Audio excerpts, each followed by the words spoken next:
My name's Ann Noonan. I'm the Executive Director for the Committee for U.S. International Broadcasting. For the record, this week marks my 5th year working on these issues. Before that time, while I knew what Voice of America, Radio Free Asia, and Radio Marti were, I had no idea what the BBG was. Now I do.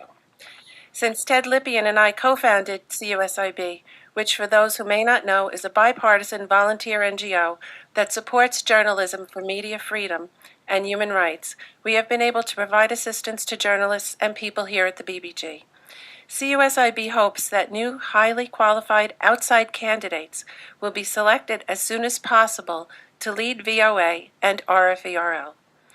When the United Nations recognized World Radio Day last week, I saw a message asking, why is radio so important?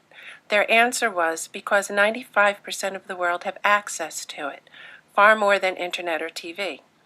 While CUSIB is relieved to see no cuts nor reductions in Cantonese, Mandarin, nor Tibetan services in the BBG's 2017 budget, I know that there is still strong opposition to Voice of America's shortwave and medium wave radio services, and some of those opponents are right here in this room.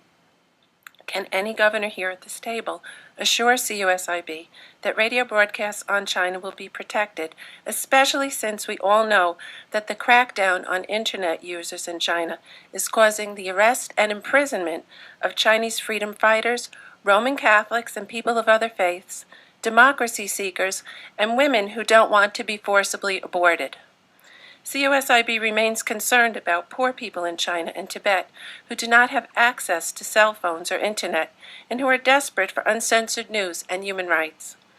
With a quick look at BBG's 2017 proposed budget, I have to ask how the BBG proposes to give hope to millions while proposing cuts to RFA, expecting them to operate at 2012 levels.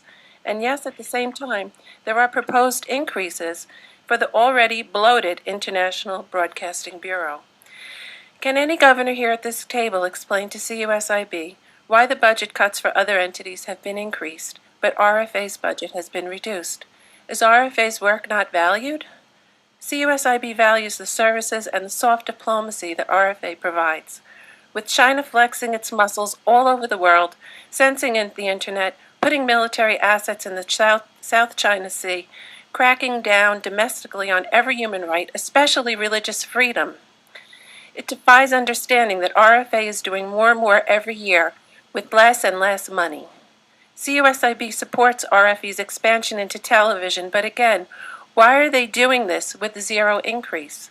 CUSIB would like to request for the public to have access to the ICC meeting minutes and for these minutes to be open to the public.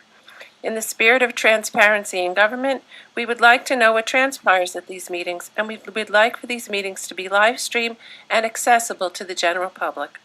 Finally, we are requesting for speaking time to the public to be extended from 3 minutes to 5 minutes. Thank you very much.